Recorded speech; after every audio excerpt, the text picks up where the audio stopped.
सुमतिभिरनुमेजं शुभ्रकाजं सखाजं सुखमजमनपाजं मुक्त्युपाजं विमाजं नृहजमहममेजं झेजमाम्नाजगेयं सदजमसदजेजं श्रीसहाजं भजेजम्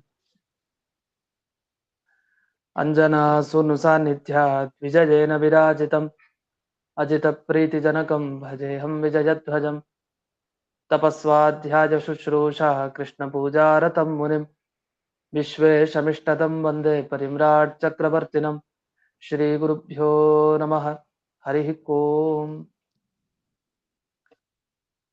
जन्माद्यस्य जतोऽन्वयादितरतश्चार्थेष्वभिघ्नस्वराट् तेने ब्रह्महृदाय आदिकवये मुच्यन्ति यं सूरजः तेजो वारिमृदां यथा विनिमयो यत्र त्रिसर्गो मृषा धाम्ना स्वेन सदा निरस्तकुहकं सत्यं परं धीमहि ॐ स्वस्त्यस्तु सताम् अशेषसन्मङ्गलानि भवन्तु सम्यक् श्लोकैकश्रवणपठनमात्रेण वक्तुश्च श्रोतॄणां निखिलकलिकृतकल्मष अपनोदनपडुतरे श्रीमद्भागवते महापुराणे द्वितीयस्कन्धे षष्ठाध्याये अद्य कथानुवादे सति किंचित् पूर्वकथानुवादः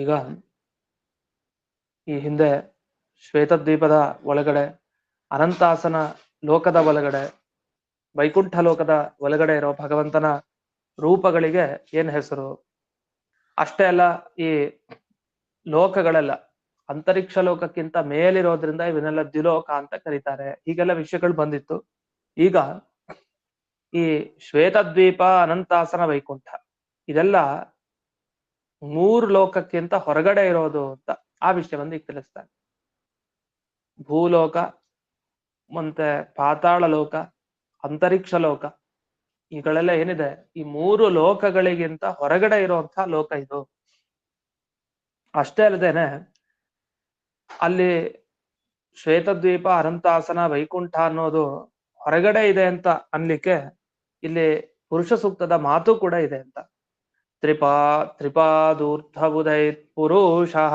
ಅಂತ ಹೇಳಿದ್ದಾರೆ ತ್ರಿಪಾದೂರ್ಧ್ವ ಉದೈತ್ ಪುರುಷಃ ತ್ರಿಪಾದ್ ಊರ್ಧ್ವ ಹೊರಗಡೆ ಇದೆ ಅಂತ ಹೇಳ್ತಾರೆ ಯಾವುದು ಆ ಭಗವಂತನ ಮೂರು ಪಾದಗಳು ಅಂದ್ರೆ ಮೂರು ಅಂಶ ಸ್ವರೂಪಾಂಶ ಅಂದ್ರೆ ಅವನೇ ಯಾವುದು ಶ್ವೇತದ್ವೀಪದಲ್ಲಿರೋ ಭಗವಂತನ ರೂಪ ಅನಂತಾಸನದಲ್ಲಿರೋ ಭಗವಂತನ ರೂಪ ವೈಕುಂಠದಲ್ಲಿರುವಂತಹ ಭಗವಂತನ ರೂಪ ಹೀಗೆ ಮೂರು ಹೊರಗಡೆ ಆ ಲೋಕದ ಒಳಗಡೆ ಏನಿದೆ ಅಂತಹ ರೂಪಗಳು ಈ ಲೋಕಗಳು ಮಾತ್ರ ಹೊರಗಡೆ ಇರೋದು ಯಾವ್ದನ್ನ ಮೂರು ಲೋಕದಿಂದ ಹೊರಗಡೆ ಇದೆ ಅಂತ ಅಂತೂ ಭಗವಂತ ತಾನು ಈ ಮೂರು ಲೋಕಗಳಲ್ಲಿ ವ್ಯಾಪಿಸ್ಕೊಂಡು ಈ ಮೂರು ಲೋಕಕ್ಕಿಂತ ಹೊರಗಡೆ ಇದಾನೇನೋ ವಿಷಯ ಆದ್ರೆ ಹೊರಗಡೆ ಇದ್ದು ಕೂಡ್ಲೆ ಈ ಭೂಮಿಯ ಒಳಗಡೆ ಇರೋ ಜನರಿಗೂ ಅವನಿಗೂ ಸಂಬಂಧನೇ ಇಲ್ಲ ಅಂತಿಲ್ಲ ಈಗ ಹೊರಗಡೆ ಎಲ್ಲೋ ದೂರದಲ್ಲಿದ್ದವ್ರಿಗೂ ನಮಗೂ ಸಂಬಂಧನೇ ಇರಲ್ಲ ಎಲ್ಲೋ ದೂರದಲ್ಲಿರ್ತಾರೆ ಅವ್ರ ಪಾಡಿಗೆ ಅವ್ರು ಇರ್ತಾರೆ ನಮ್ಮ ಪಾಡ್ ನಾವಿರ್ತೀವಿ ಅದು ದೇವ್ರ ಹಾಗಲ್ಲ ದೇವರು ಮೂರು ಲೋಕದಿಂದ ಹೊರಗಡೆ ಇರ್ಬೋದು ಆದ್ರೆ ಭೂಮಿ ಹತ್ರ ಇರುವಂತಹ ಭೂಮಿಯಲ್ಲಿರುವಂತಹ ಜನರು ಯಾರಿದ್ದಾರೆ ಅವರ ಜ್ಞಾನ ಸಾಧನ ಕರ್ಮ ಸಾಧನ ಎರಡನ್ನೂ ಅವ್ನು ಮಾಡಿಸ್ತಾನೆ ಅವ್ರಿಗೆ ಯಾವ ರೀತಿ ಜ್ಞಾನ ಸಿಗಬೇಕೋ ಆ ರೀತಿ ಅನುಕೂಲ ಮಾಡ್ಕೊಡ್ತಾನೆ ಯಾವ ರೀತಿ ಅವರು ಕರ್ಮಾಚರಣೆ ಮಾಡಬಹುದು ಆ ರೀತಿ ಕರ್ಮಾಚರಣೆಗೆ ಅನುಕೂಲವನ್ನ ಮಾಡ್ತಾನೆ ಮಾಡೋದು ಹೇಗೆ ಅನುಕೂಲ ಅಂದ್ರೆ ನಮ್ಮ ಒಳಗಡೆ ನಿಂತು ಆ ಭಗವಂತನೇ ಪ್ರೇರಣೆ ಮಾಡಿ ಅಂತಹ ಕೆಲಸವನ್ನ ಮಾಡಿಸ್ತಾನೆ ಹೀಗೆ ಭಗವಂತನ ಮಹಿಮೆ ಏನು ಅಂದ್ರೆ ಅಷ್ಟು ದೂರದಲ್ಲಿ ತ್ರಿಲೋಕಗಳಿಗಿಂತ ಹೊರಗಡೆ ಇರುವಂತಹ ಆ ಶ್ವೇತದ್ವೀಪ ಅನಂತಾಸನ ವೈಕುಂಠದಲ್ಲಿರೋ ದೇವರು ನಮ್ಮ ತನಕ ಬಂದು ನಮ್ಮ ಮುಖಾಂತರ ನಮ್ಮ ಒಳಗಡೆನೇ ಇದ್ದು ಪ್ರೇರಣೆ ಮಾಡಿ ಜ್ಞಾನ ಕರ್ಮ ಎರಡು ರೀತಿಯಲ್ಲೂ ಸಾಧನೆಯನ್ನ ಮಾಡಿಸ್ತಾನೆ ಎರಡೂ ದಾರಿಯಲ್ಲಿ ನಮ್ಮನ್ನ ಕರ್ಕೊಂಡು ಹೋಗ್ತಾನೆ ಈ ವಿಷಯವನ್ನ ಈಗ ಬ್ರಹ್ಮದೇವರು ನಾರದರಿಗೆ ತಿಳಿಸ್ತಾರೆ 19ನೆಯ ಶ್ಲೋಕ ಪಾದಾಸ್ತ್ರಯೋ ಬಹಿಸ್ತ್ವಾಸನ್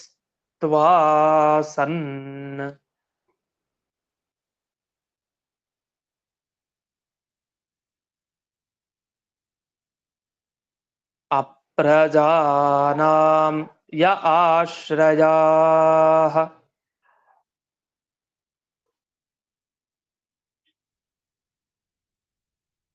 ಅಂತಸ್ತ್ರಿಲೋಕ್ಯಾಸ್ತ್ವಪರೋ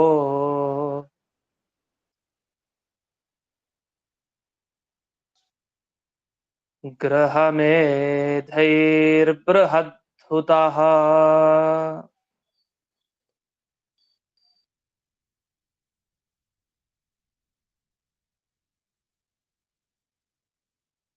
ತ್ರಯಃ ಪಾದಾಹ, ಮೂರು ಪಾದಗಳು ಅಂತ.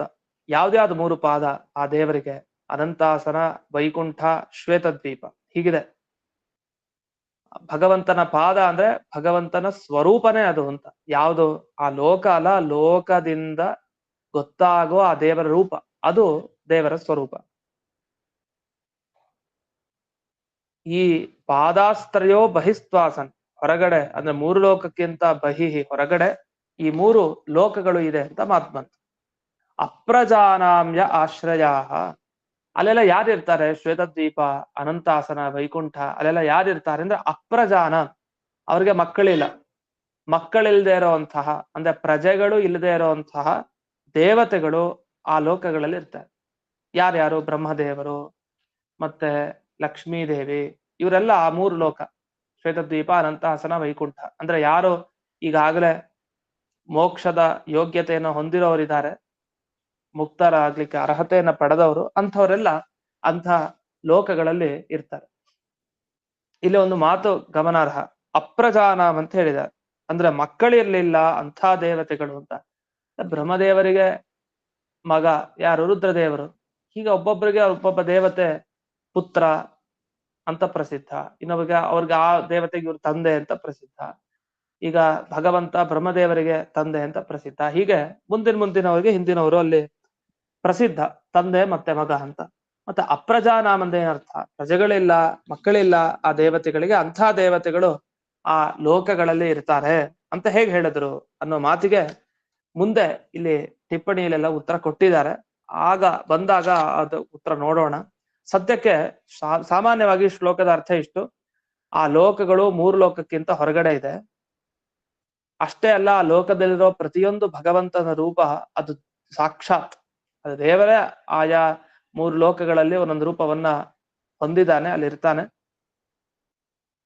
ಇನ್ನು ಭಗವಂತನಿಗೆ ತ್ರಿಧಾಮ ಅಂತ ಕರೀತಾರೆ.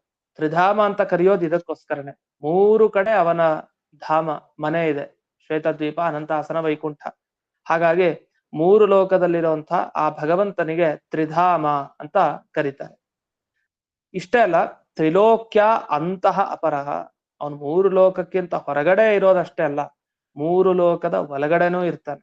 ಎಲ್ಲಿರ್ತಾನೆ? ಯಾವ ರೂಪದಿಂದ ಇರ್ತಾನೆ ಅಂದಾಗ ಯಜ್ಞ ಪುರುಷ ಅಂತ ಅನ್ನಿಸ್ಕೊಳ್ತಾನಂತೆ. ಮೂರು ಲೋಕದ ಒಳಗಡೆ ಇದ್ದಾಗ. ಹೊರಗಡೆ ಇದ್ದಾಗ ಅಮೃತ, ಅಭಯ, ವೈಕುಂಠ, ಆ ಮೂರು ಲೋಕದಲ್ಲಿ, ಶ್ವೇತದ್ವೀಪ, ಅನಂತಾಸನ, ವೈಕುಂಠಗಳಲ್ಲಿ. ಈ ತ್ರಿಲೋಕದ ಮೂರು ಲೋಕದ ಒಳಗಡೆ ಇದ್ದಾಗ ಯಜ್ಞ ಪುರುಷ ಅನ್ನೋ ಹೆಸರಿನಿಂದ ಇರ್ತಾನಂತೆ. ಇದು ದೇವರ ರೂಪನೇ, ಯಜ್ಞ ಅಂತ ಭಗವಂತನ ರೂಪ. ಈ ಯಜ್ಞ ಭಗವಂತನನ್ನ ಯಾರು ಆರಾಧನೆ ಮಾಡ್ತಾರೆ ಅಂದ್ರೆ ಗೃಹ ಮೇಧೈಹಿ ಅಂತ ಹೇಳ್ತಾರೆ. ಗೃಹ ಮೇಧೈಹಿ ಅಂದ್ರೆ ಗೃಹಸ್ಥರು. ಯಾರ್ಯಾರು ಗೃಹಸ್ಥರಾಗಿದ್ದಾರೋ ಅವರೆಲ್ಲ ತಾವು ಏನೇ ಕರ್ಮಗಳನ್ನ ಆಚರಣೆ ಮಾಡ್ಲಿ, ಸತ್ಕರ್ಮಗಳನ್ನ, ಅಲ್ಲಿ ಯಾರ ಆರಾಧನೆ ಮಾಡ್ತಾರೆ? ಆ ಯಜ್ಞ ಪುರುಷನ ಆರಾಧನೆ ಮಾಡ್ತಾರೆ. ಅದು ದೇವರ ಅವತಾರನೇ. ಅಂದ್ರೆ ಗೃಹಸ್ಥರು ಯಾವುದೇ ಹೋಮ ಮಾಡ್ಲಿ, ಹೋಮ ಮಾಡಿಸ್ಲಿ, ಯಾಗ ಮಾಡ್ಲಿ, ಮಾಡಿಸ್ಲಿ, ಇನ್ ಯಾವುದೇ ರೀತಿ ಕರ್ಮಾಚರಣೆ ಇರ್ಲಿ, ಅದೆಲ್ಲ ತಲುಪೋದು ಯಾರಿಗೆ? ದೇವರಿಗೆ ಅರ್ಪಣೆ ಆಗ್ಲಿ ಅಂತ ಗೃಹಸ್ಥರು ಕೃಷ್ಣಾರ್ಪಣ ಬಿಡೋದಿದೆ ಪ್ರತಿಯೊಂದು ಸತ್ಕರ್ಮಗಳ ಕೊನೆಗೆ. ಯಾಕೆ ಇದನ್ನ ಅರ್ಪಣೆ ಮಾಡ್ತಾರೆ? ಯಾರಿಗ್ ಮಾಡ್ತಾರೆ ಅಂದ್ರೆ ಪರಿಪೂರ್ಣ ಆಗ್ಲಿ, ನಾವು ಮಾಡಿದ ಒಳ್ಳೆ ಕರ್ಮ ಅದು ಪರಿಪೂರ್ಣ ಆಗ್ಲಿ ಅನ್ನೋ ದೃಷ್ಟಿಯಿಂದ ಅರ್ಪಣೆ ಮಾಡೋದು. ಅದು ಯಾರಿಗ್ ಹೋಗ್ ಸೇರತ್ತೆ? ಬೃಹತ್ ಹುತಃ. ಬೃಹತ್ ಅಂದ್ರೆ ಸಕಲ ಗುಣಪೂರ್ಣ, ಎಲ್ಲಾ ಸದ್ಗುಣಗಳಿಂದ ತುಂಬಿರುವಂತಹ ಆ ಭಗವಂತನಿಗೆ ಇದು ಅರ್ಪಣೆ ಆಗ್ಲಿ ಅಂತ ಹುತಃ ಆಹುತಿಯನ್ನಾಗಿ ಕೊಡ್ತಾರೆ. ಆ ಭಗವಂತ ಯಜ್ಞನಾಮಕನಾಗಿ ಮೂರು ಲೋಕದ ಒಳಗಡೆ ಇದ್ದಾನೆ. ಅದನ್ನ ಗೃಹಸ್ಥರು ಆರಾಧಿಸುವಂತಹ ಮೂರ್ತಿ ಮೂರು ಲೋಕದ ಒಳಗಡೆನೆ ಇದೆ. ಇಷ್ಟು ಬಂತು. ಇದನ್ನ ಸ್ವಲ್ಪ ಸಾರವಾಗಿ ಬಿಡಿಸಿದ್ದಾರೆ ಇಲ್ಲಿ ಮುಂದೆ ತಾತ್ಪರ್ಯವನ್ನ ಕೊಡ್ತಾ. ಏನಿಲ್ಲ, ಈಗಾಗಲೇ ನಮ್ಗೆ ಗೊತ್ತಿರುವಂತೆ ಅಪ್ರಜಾನಾಮ್ ಅಂತ ಹೇಳಿದ್ರು. ಬ್ರಹ್ಮಾದಿ ದೇವತೆಗಳಿಗೆ ಪ್ರಜೆಗಳಿಲ್ಲ, ಮಕ್ಕಳಿಲ್ಲ ಅಂದ್ರೆ ಅಭಿಪ್ರಾಯ. ಈಗ ಮಕ್ಕಳಿದ್ರೆ ಆಸ್ತಿ ವಿಭಾಗ ಮಾಡಿ ಕೊಡ್ಬೇಕಾಗಿ ಬರುತ್ತೆ. ದಾಯ ಭಾಗವನ್ನ ಕೊಡ್ಬೇಕು ಮಕ್ಕಳಿದ್ದವ್ರು. ಯಾಕಂದ್ರೆ ಮಕ್ಕಳಿಗೆ ಹಂಚ್ಬೇಕಲ್ಲ, ಆಸ್ತಿ ಹಂಚಿಕೆಯನ್ನು ಮಾಡ್ಬೇಕು. ಅದೇ ಬ್ರಹ್ಮಾದಿ ದೇವತೆಗಳಿಗೆ ಹಾಗಿಲ್ಲ. ದಾಯ ಭಾಗ ಕೊಡೋದು ಅಂತಿಲ್ಲ ಅವ್ರಿಗೆ, ಬ್ರಹ್ಮಾದಿ ದೇವತೆಗಳಿಗೆ.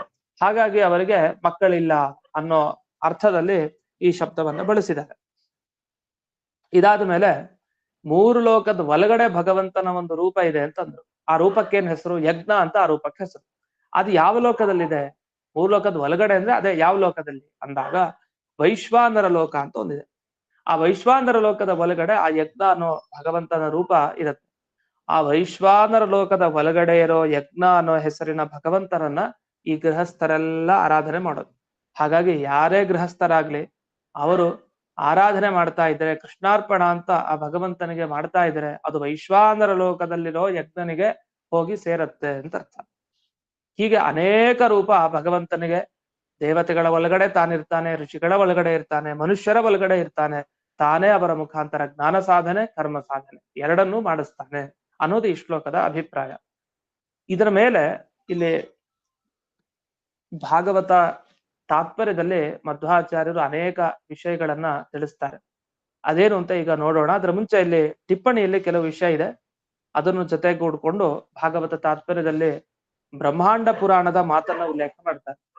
ಬ್ರಹ್ಮಾಂಡ ಪುರಾಣದ ಅರ್ಥವನ್ನ ತಿಳ್ಕೊಳ್ಳದೆ ನಾವ್ ಈ ಭಾಗವತ ಶ್ಲೋಕಕ್ಕೆ ಅರ್ಥ ಮಾಡ್ಕೊಳ್ಳಿಕ್ಕೆ ಆಗಲ್ಲ. ಹಾಗಾದ್ರೆ ಭಾಗವತ ಗ್ರಂಥವನ್ನ ಒಂದು ಓದ್ತೀವಿ ಅಂತ ಆದ್ರೆ ಮತ್ಸ್ಯ ಪುರಾಣ, ಬ್ರಹ್ಮಾಂಡ ಪುರಾಣ, ಎಲ್ಲಾ ಪುರಾಣದ ಮಾತುಗಳು ಮುಖ್ಯವಾಗಿ ಏನೇನ್ ಬೇಕು ಅದಕ್ಕೆ ಸಂಬಂಧಪಟ್ಟಿದ್ ಎಲ್ಲನೂ ಓದಿರ್ತೀವಿ ಅಂತ ಅರ್ಥ. ಆವಾಗ ನಿಜವಾಗಿ ಭಾಗವತದ ಅಧ್ಯಯನ ಆಗಿದೆ ಅಂತ ಅರ್ಥ. ಅಂದ್ರೆ ಮಧ್ವಾಚಾರ್ಯರ ಭಾಗವತ ತಾತ್ಪರ್ಯ ಗ್ರಂಥ ಓದ್ದೇನೆ ಭಾಗವತ ಸಂಪೂರ್ಣವಾಗಿ ಓದ್ದ ಹಾಗೆ ಆಗೋದೇ ಇಲ್ಲ. ಹಾಗಾಗಿ ಒಂದು ಬೇರೆ ಪುರಾಣಗಳ ಅಧ್ಯಯನನೂ ಆಗುತ್ತೆ ಜೊತೆಗೆ ಭಾಗವತದ ರಹಸ್ಯವಾದ ಅರ್ಥ ಏನು ಅನ್ನೋದು ಸ್ಪಷ್ಟ ಆಗತ್ತೆ. ಇನ್ನು ಟಿಪ್ಪಣಿಕಾರರ ವಿಶೇಷಾಂಶಗಳು ಇದ್ದೇ ಇದೆ. ಇವ್ರೇನ್ ಹೇಳ್ತಾರೆ ಇಲ್ಲಿ, ಪಾದ ಅನ್ನೋ ಶಬ್ದ ಬಂತು. ಪಾದ ಅಂತ ಕರೀತಾರೆ. ಯಾವ್ದಕ್ಕೆ ಪಾದ ಅಂತ ಕರೀತಾರೆ? ಹಿಂದೆ ಬಂತು ಕಾಲು. ಪಾದ ಅನ್ನೋ ಶಬ್ದಕ್ಕೆ ಕಾಲು ಅಂತ ಅರ್ಥ ಅಲ್ಲ. ದೇವರ ಪಾದ ಅಂದ್ರೆ ದೇವರ ಸ್ವರೂಪಾಂಶ, ಸ್ವರೂಪನೇ ಅಂತ ಅರ್ಥ. ಅದನ್ನೇ ಪಾದ ಅಂತ ಕರೆಯೋದು. ಯಾವ್ದದು? ಶ್ವೇತದ್ವೀಪ, ಅನಂತಾಸನ, ವೈಕುಂಠ ಅಂತ ಬಂತು. ಈಗ ಇನ್ನೊಂದು ಅರ್ಥವನ್ನ ಹೇಳ್ತಾರೆ. ಯಾಕೆ ಅವುಗಳನ್ನ ಪಾದ ಅಂತ ಕರೀತಾರೆ? ಶ್ವೇತದ್ವೀಪ, ಅನಂತಾಸನ, ವೈಕುಂಠ ಇದನ್ನ ಯಾಕೆ ಪಾದ, ಭಗವಂತನ ಪಾದ ಅಂತ ಯಾಕೆ ಕರೀತಾರೆ ಅಂದ್ರೆ, ಪಾದಯಂತಿ ಪ್ರಾಪಯಂತಿ ಆತ್ಮಾನಮಿತಿ ಪಾದಾಹ ಅಂತ ಅದಕ್ಕೆ ಅರ್ಥ ಬಿಡಿಸ್ತಾರೆ ವಿಜಯಧ್ವಜ ತೀರ್ಥರು. ಅಂದ್ರೆ ಯಾವ ಲೋಕಗಳು ನಮಗೆ ಆತ್ಮನನ್ನ ದೊರಕಿಸಿಕೊಡುತ್ತೋ ಅದನ್ನ ಪಾದ ಅಂತ ಕರೀತಾರೆ. ಪಾದನ ಅಂದ್ರೆ ಸಂಸ್ಕೃತಲ್ಲಿ ಪ್ರಾಪಣ, ದೊರಕಿಸಿಕೊಡೋದು ಅಂತ ಅರ್ಥ.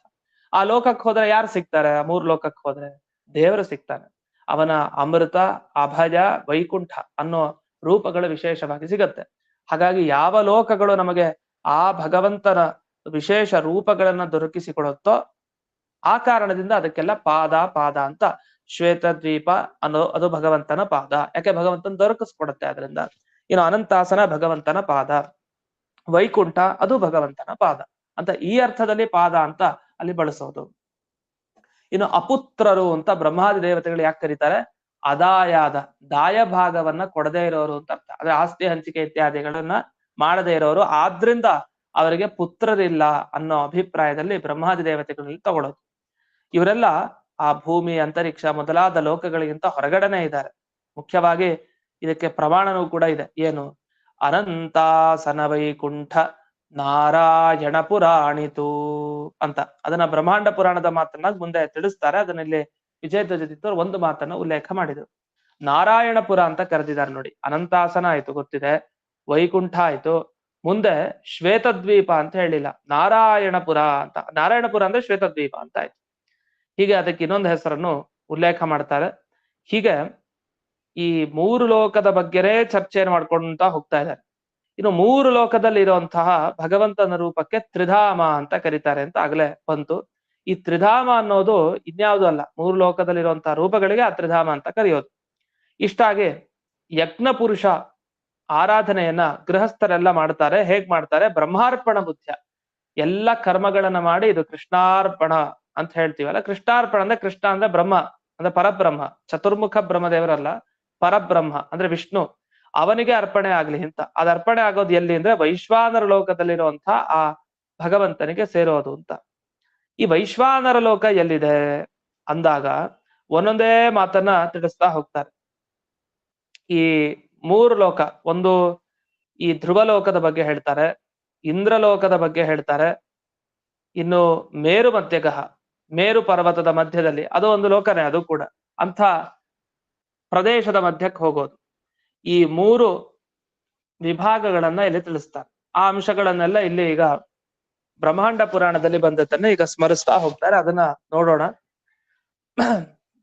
ಭಾಗವತ ತಾತ್ಪರ್ಯದಲ್ಲಿ ಬಂದ ಶ್ಲೋಕಗಳಿದು. ಅನಂತಾಸನ ವೈಕುಂಠ ನಾರಾಯಣ ಪುರಾಣಿತು ತ್ರೀಣಿಧಾಮಾನಿ ವೈ ವಿಷ್ಣೋ ತ್ರಿಲೋಕಾತ್ ಬಹಿರೇವಚ್ಚ. ಮೂರು ಲೋಕಕ್ಕಿಂತ ಹೊರಗಡೆನೆ ಭಗವಂತನ ಈ ಮೂರು ಧಾಮಗಳು ಇದೆ. ಯಾವುದು? ಅನಂತಾಸನ, ವೈಕುಂಠ, ನಾರಾಯಣಪುರ. ಸರಿ, ಇದರಿಂದ ಏನಾಯ್ತು? ಆದಾಯ ಅಲ್ಲ, ಅದು ಆದಾಯಾದಾಸ್ತು ಪುತ್ರಾಣಾಂ ಉದ್ರಿಕ್ತ ಜ್ಞಾನ ಚಕ್ಷುಷಃ ನಾರಾಯಣ ಪರ ದೇವ ಏವಂ ತಾನ್ಯಾಪ್ನುವಂತಿ ಚ. ದಾಯ ಭಾಗವನ್ನ ಕೊಡದೇ ಇರುವಂತಹವ್ರು ಯಾರಿದ್ದಾರೆ, ಬ್ರಹ್ಮಾದಿ ದೇವತೆಗಳು, ಅವರಿಗೆ ಜ್ಞಾನ ದೃಷ್ಟಿ, ಜ್ಞಾನ ಅನ್ನೋ ಕಣ್ಣು ಚೆನ್ನಾಗಿ ಬಂದಾಗ ಆ ದೇವತೆಗಳೆಲ್ಲ ಇಂಥ ಲೋಕದಲ್ಲಿರುವಂತಹ ಭಗವಂತನನ್ನ ಹೊಂದುತ್ತಾರೆ. ಸರಿ, ಈ ಭಗವಂತ ಎಲ್ಲೆಲ್ಲಿದ್ದಾನೆ ನಿನ್ ಮುಂದೆ ಅಂದಾಗ ಅದೇ ಬ್ರಹ್ಮಾಂಡ ಪುರಾಣದಲ್ಲಿ ಬಿಡಿಸ್ತಾರೆ. ಸಯೇವಾನ್ಯ ಸ್ವರೂಪೇಣ ಶಕ್ರಲೋಕ ಸಮೀಪಗಃ.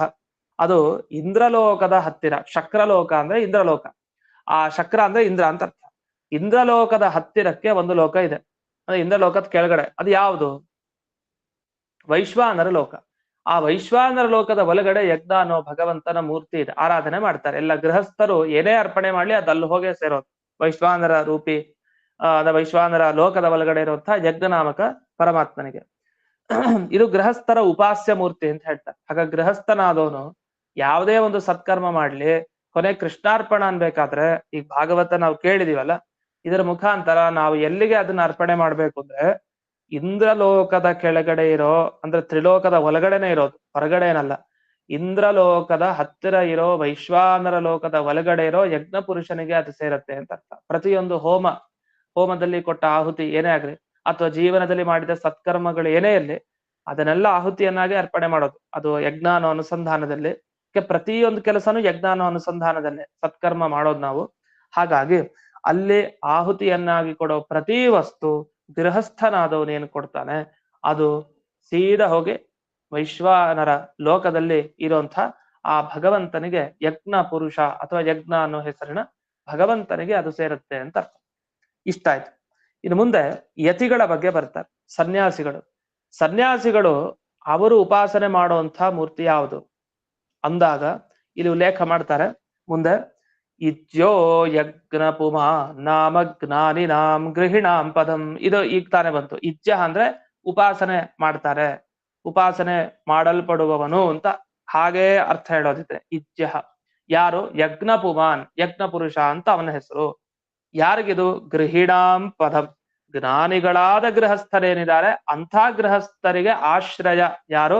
ಈ ಯಜ್ಞ ಪುರುಷ. ಇಷ್ಟ ಆಯ್ತು. ಯತೀನಾಂ ಧ್ರುವಲೋಕಸ್ಥ.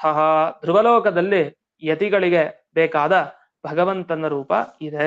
ಹಾಗಾದ್ರೆ ಧ್ರುವಲೋಕದಲ್ಲಿರೋ ಭಗವಂತನ ರೂಪ ಏನಿದೆ ಆ ರೂಪಕ್ಕೆ ಸಮರ್ಪಣೆ ಯತಿಗಳು ಮಾಡುವಂತಹ ಸತ್ಕರ್ಮಗಳು ಆಗುತ್ತೆ. ಸತ್ಕರ್ಮಗಳ ಸಮರ್ಪಣೆ ಅಲ್ಲಿ ಆಗತ್ತೆ. ಇನ್ನು ಮುಂದಕ್ಕೆ ವನಿನಾಂ ಮೇರು ಮಧ್ಯಗಃ ಅಂತ ಹೇಳ್ತಾರೆ. ವನಿನಾಮ್ ಅಂದ್ರೆ ವನದಲ್ಲಿರೋರು, ಅಂದ್ರೆ ವಾನಪ್ರಸ್ಥರಿಗೆ ವನಿ ಅಂತ ಕರೀತಾರೆ. ವನಿ ಅಂದ್ರೆ ವನವನ್ನ ಹೊಂದಿದವರು. ಧನಿ ಅಂದ್ರೆ ದುಡ್ಡನ್ನ ಹೊಂದಿರೋರು, ಧನಿಕ. ಹಾಗೆ ಇಲ್ಲಿ ವನಿ ಅಂದ್ರೆ ಕಾಡ್ನಲ್ಲಿ ಇರೋರು, ಅಂದ್ರೆ ವಾನಪ್ರಸ್ಥರು ಅಂತ ಅರ್ಥ. ಆ ವಾನಪ್ರಸ್ಥರು ಯಾವ ಭಗವಂತನನ್ನ ಉಪಾಸನೆ ಮಾಡ್ತಾರೆ ಅಂದ್ರೆ ಮೇರು ಪರ್ವತದ ಮಧ್ಯದಲ್ಲಿರುವಂತಹ ಭಗವಂತನ ರೂಪ. ಆ ರೂಪವನ್ನ ವಾನಪ್ರಸ್ಥರು ಧ್ಯಾನ ಮಾಡ್ತಾ ಮಾಡುವಂತ ಸತ್ಕರ್ಮ ಅಲ್ಲಿ ಹೋಗಿ ಸೇರತ್ತೆ ಅಂತ ಅರ್ಥ. ಇನ್ನು ಬ್ರಹ್ಮಚಾರಿಗಳಿಗೆ ಬರ್ತಾರೆ. ಆದಿತ್ಯ ಮಂಡಲಸ್ಥಸ್ತು ಜ್ಞಾನಿನಾಂ ಬ್ರಹ್ಮಚಾರಿಣಾಂ. ಬ್ರಹ್ಮಚಾರಿಗಳಿಗೆ ಎಲ್ಲಿ ಅಂದಾಗ ಬ್ರಹ್ಮಚಾರಿಗಳಿಗೆ ಸೂರ್ಯಮಂಡಲದ ಒಳಗಡೆ ಇರುವಂತಹ ಭಗವಂತನ ರೂಪ. ಹಾಗಾಗಿ ಆ ರೂಪಕ್ಕೆ ಹೋಗಿ ಸಮರ್ಪಣೆ ಆಗೋದು. ಹಾಗಂತ ಗಾಯತ್ರಿ ಮಂತ್ರ ಜಪವನ್ನ ಗೃಹಸ್ಥರು ಮಾಡ್ತಾರೆ. ಅದರಿಂದ ಅವರು ಮಾಡುವಂತಹ ಜಪ ಸೂರ್ಯಮಂಡಲದ ಒಳಗಡೆ ಇರೋ ದೇವರ ಜಪಾನೆ.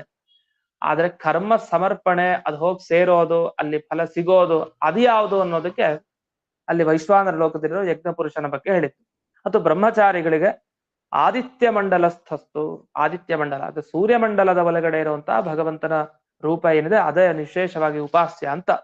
ಇಲ್ಲಿ ಕೇವಲ ಭಾಗವತದಲ್ಲಿ ಗೃಹಸ್ಥರಿಗೆ ಸಂಬಂಧಪಟ್ಟ ಒಂದು ವಿಷಯವನ್ನು ತಿಳಿಸಿದ್ದಾರೆ. ಎಲ್ಲಿ ಹೇಳಿದ್ದಾರೆ? ಗೃಹ ಮೇಧೈಹಿ ಅಂತ.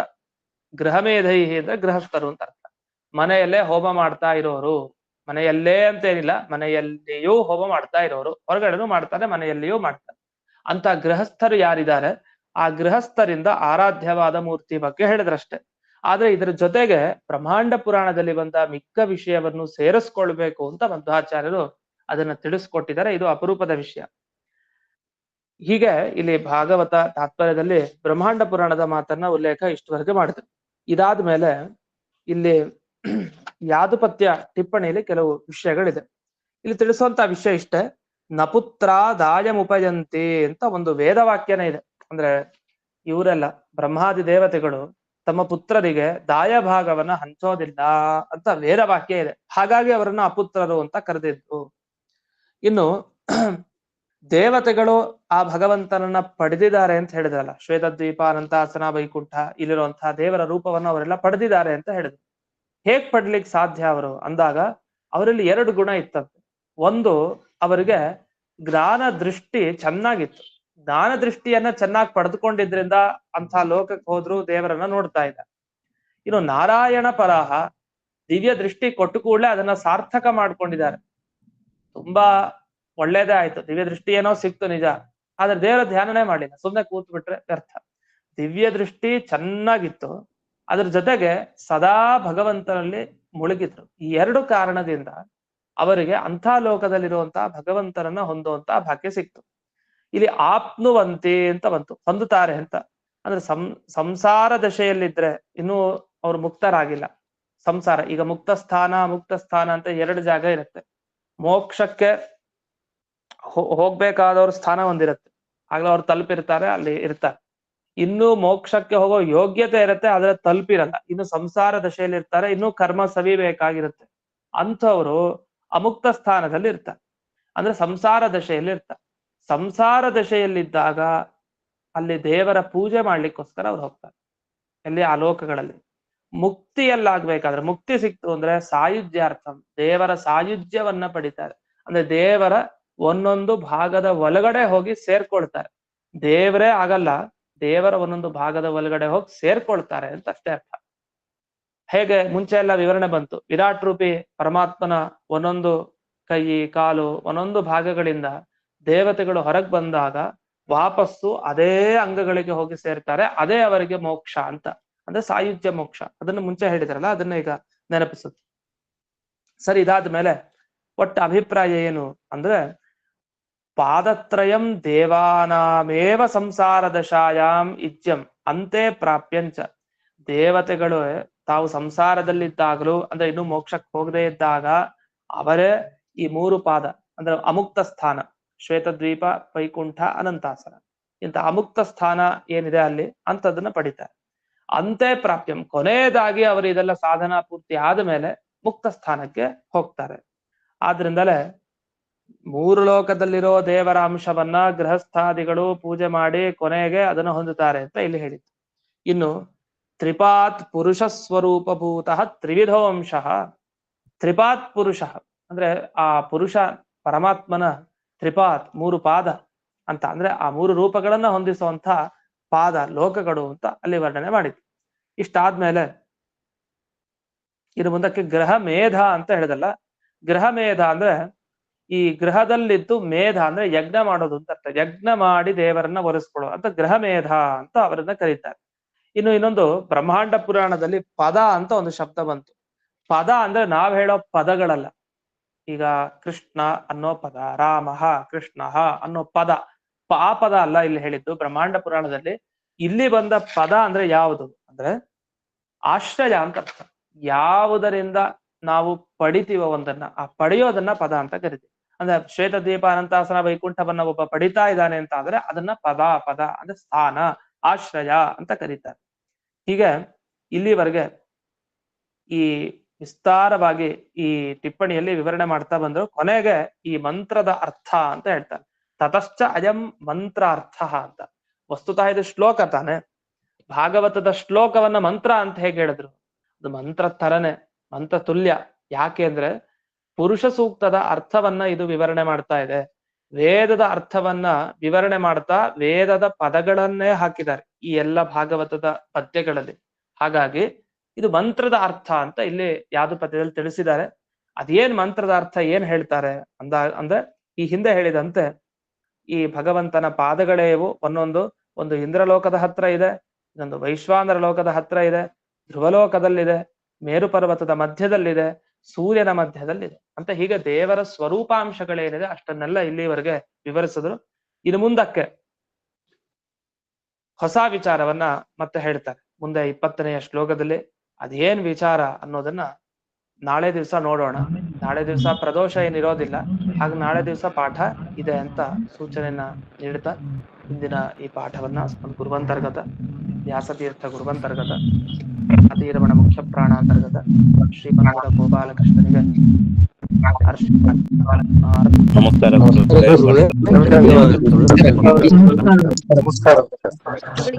ಧನ್ಯವಾದಗಳು.